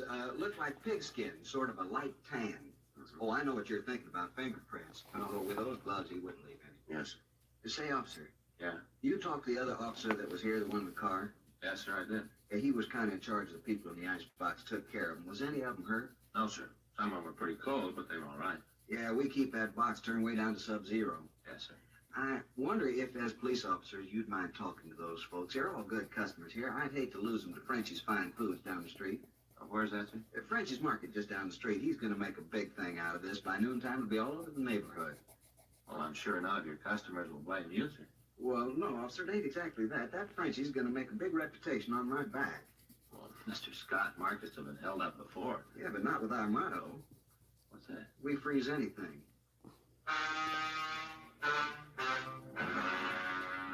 9:46 a.m. Frank and I continued to talk to Arthur Scott. We questioned him about the actions of the hold-up man, but he was unable to give us any new information.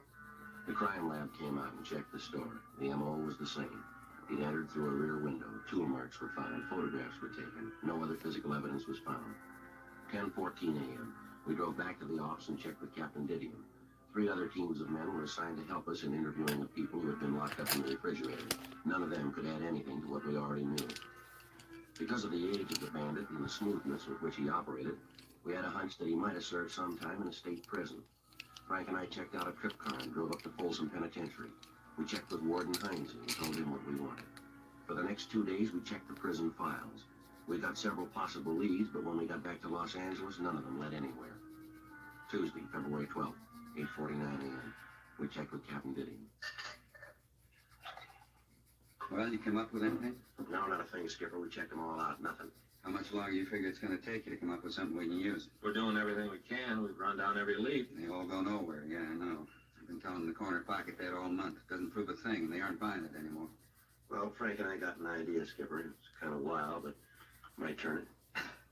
Well, let's hear it. Well, if you take a look at the map over there. In the last 2 months, he's hit 7 places here. Here, through here, and up and through here. Not much of a pattern, but maybe there's enough to work on here. Mm-hmm. From the way he's worked in the past, he's going to be waiting in the stores when the manager comes in. So the problem is to find some way to check the managers after they first get to the stores. So? Well, so most of the stores open about 8 o'clock. And what we've been able to check out, the managers get in about 6:30 to 7. We make arrangements for them to call the office after they're in the stores and they've checked them through. How are you going to work the calling? Well, Frank and I figured that if we could stagger the calls, so we'd get one at, say, 6:30, next one at 6:31 or 6:32, and so forth. We allow them 5 minutes leeway. If we haven't heard from them in that time, then we know something's wrong. How many men do you figure you're going to need to do this? Well, maybe 2, 3 other teams. Those and the men from Metro that we have now. It's wild, Skipper, but it's about the only thing we got left. How long will it take you to check with the store owners? Maybe 2, 3 days. We figured we'd keep it in this area right over here. There seems to be maybe where it'll head next. Now, just a minute. Robbery, didn't you? Yep. When? You sure about the ammo? Mm-hmm. Description? Send it in, will you? Right. Better enlarge that area. What do you mean? You just hit in Sacramento.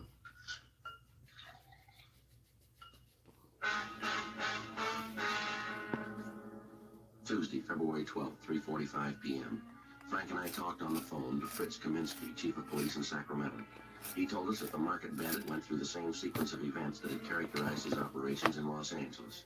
First, he took several food items from the display stands in the store, and then he forced the manager to open the safe. After robbing the safe, the thief locked the manager in a meat refrigeration locker and left the store.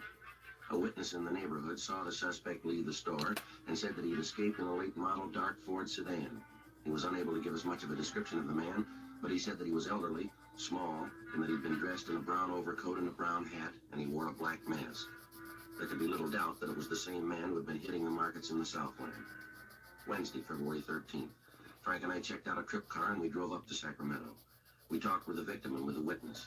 Both of them were unable to find the thief's picture in the mug books. Stakeouts were arranged on the markets in the Sacramento area, and additional bulletins were gotten out on the Ford sedan. Frank and I returned to Los Angeles and started to set up the plan that we discussed with Captain Didion. Each of the store managers agreed to cooperate, and starting the morning of February 18th, the plan was put into operation. 3 weeks passed. The bandit failed to hit again. March 18th, 6:37 a.m. Robbery, Murphy. What's that number? Yes. Robbery, Smith. Yes, sir. Okay, thanks. Number 38, okay. Right, still no word from 34. We better get ready to roll on it. Let's see. That's a supermarket on Palmetto Avenue. That's right. Let's go. Murph. Yeah? Catch the rest of the calls, will you? Yes, sure. What do you think, Joe? I don't know. Let's find out.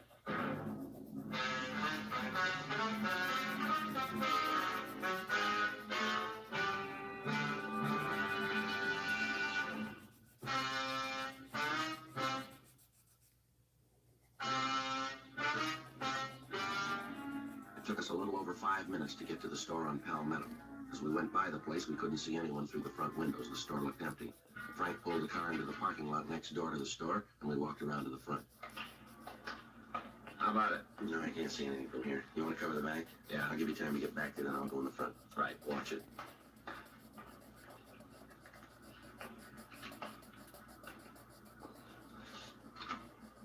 I tell you, I don't know the combination. I don't want any trouble. I'm trying to be nice. I don't want to hurt you. Open the safe and everything will be all right. You read the papers. You know about me. Now do what I say. Nothing on. All right, mister, let's hold it right there. Police officers, put that gun down. Now watch it, Joe. It's too much.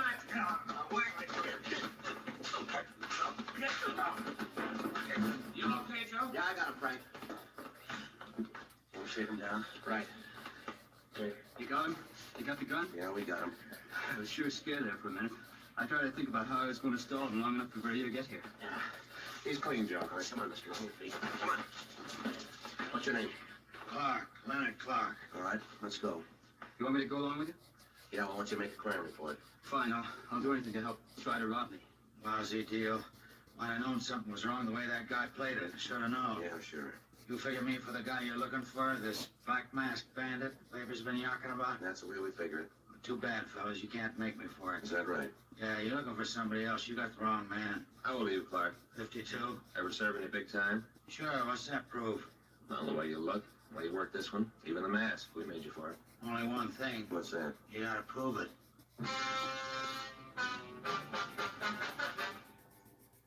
8:30 a.m. We took Leonard Clark downtown to the city hall. We talked to him for about an hour. He admitted trying to hold up the market, but he insisted that he was not the Black Masked Bandit. He told us that he'd read about the holdups in the paper and that it seemed like an easy way to pull a robbery. He told us that he'd used a pinch bar to jimmy a rear window in the market, and then he entered the place. He told us that he'd waited for the manager to come in, and then he tried to get him to open the safe. Sergeants Murphy and Creasy went out to his home. They found nothing there to tie him in with the other robberies. A check through R&I showed a record on Clark listing 2 convictions for 211 and 1 count of 245 PC. He'd served time at both San Quentin and Folsom penitentiaries, as well as some of the eastern penitentiaries. Mugshots of Clark were shown to the victims of the Black Masked Bandit, and they said that it was a possibility that he could be the man who'd robbed them. Friday, March 21st, a special show-up was arranged, and the victims were asked to be present. We explained that the questions asked were for the express purpose of acquainting the victims with the suspect's voice. Clark was brought out on the stage and asked his name. Leonard Clark. What were you arrested for? I don't know. You must know what you're being held for. They say I'm the Black Masked Bandit. Are you? No.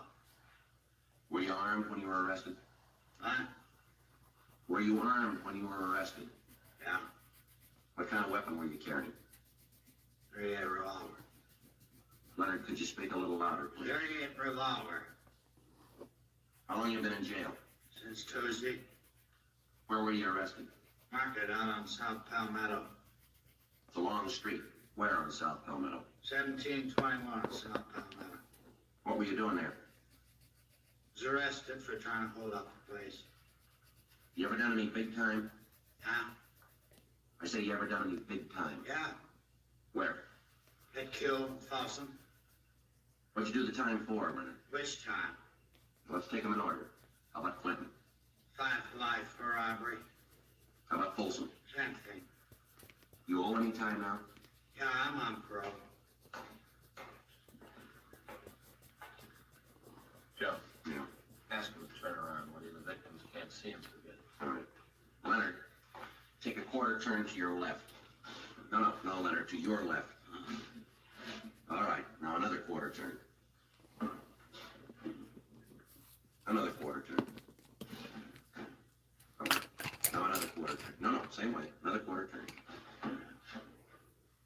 Now face the front, Leonard. Where do you live? On Hollywood. Where? Corner of DeLongpre and Monroe, apartment house. It's a good-sized corner. Which apartment? Ashley Arms, apartment 604. What do you do for a living? I'm a carpenter. A what? Carpenter. You work steady? Yeah. Who do you work for? I'm a carpenter for a contractor named Gagesley. Now look straight with you, Leonard. Straight ahead. You remember where you were on February 7th? That was a Thursday. No. You got no idea at all? Not at all. You own a car? Yeah. What make is it? It's Ford. Speak up with you, Leonard. We can't hear you. Ford. What color is it? Dark blue. What year? 1950. All right, Leonard. Now would you step over to the side of the stage? No, the other way. Side of the stage. How's it look, Frank? Nothing yet. The manager at the county market seems to think it's him. The others aren't sure. Yeah. Well, maybe when we get the coat and mask on, it will. Those clothes, Leonard, are they yours? Yeah, they're mine. How about that mask? That belong to you too? Yeah. Would you put the mask on? Well, just put it on. That's it. Now put the hat on. That the way you usually wear it? That's right. All right. Take a quarter turn to your left. No, Leonard, your left. That's it. Now again. And again. Once more. All right, now face forward. Now all the way around. Come on, Leonard, straight forward. That's it. No. Now repeat these words. Just be quiet and you won't get hurt. Just be quiet. You won't get hurt. Now say, open the safe and don't cause any trouble. Open the safe. Don't cause any trouble. A little louder, Leonard. Open the safe and don't cause any trouble. All right, Leonard, you take your mask off. How many times have you been arrested? I don't know. About how many times did you say? Maybe 15, something like that. What'd you fall for? Suspicion. Suspicion of what? A lot of things. They didn't nail me for. How old are you now, Leonard? 52. How old were you when you were arrested the first time? 16. You've had quite a life, haven't you? Yeah, I fell among evil companions. All right, Leonard, that's all. How about it, Mr. Scott? I can't be sure, Sergeant, but I think that's mine. Can I see a minute, Jim? Scott just gave a tentative identification. Yeah, well, he's the only one. What do you mean? The others say we got the wrong man.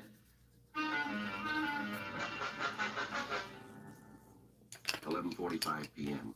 We returned Leonard Clark to his cell. Frank and I continued to question the victims of the Black Masked Bandit. Only one of them was able to give us a tentative identification. Clark would be filed on the following morning for attempting to rob the market on Palmetto Avenue. Oh, did you fall off about 5 for cash, baby? Many times at a show, Where'd you go? identifying witnesses sometimes become confused, sometimes fail to speak up for one reason or another, sometimes due to fear, the idea Oh, of you're cute. thus making the officer's task of bringing the Thank you. suspect to justice all the more difficult. Yep. In spite of the lack of identifying witnesses, Frank and I felt reasonably sure that we had the Black Masked Bandit in custody.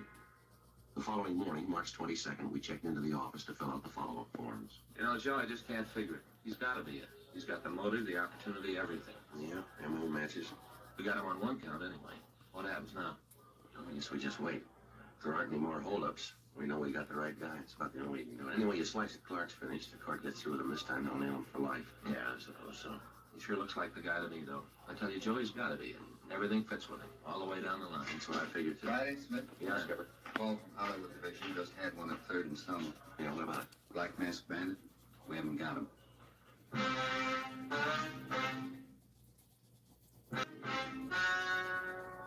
The story you've just heard was true. The names were changed to protect the innocent. On July 17th, trial was held in Department 89, Superior Court of the State of California, in and for the County of Los Angeles. Leonard Stanley Clark was tried and convicted of attempted robbery. Because of his previous criminal record, he was sentenced to life imprisonment without possibility of parole. He is now serving his term in the state penitentiary, Folsom, California. Next week, The Big Mask, Part 2.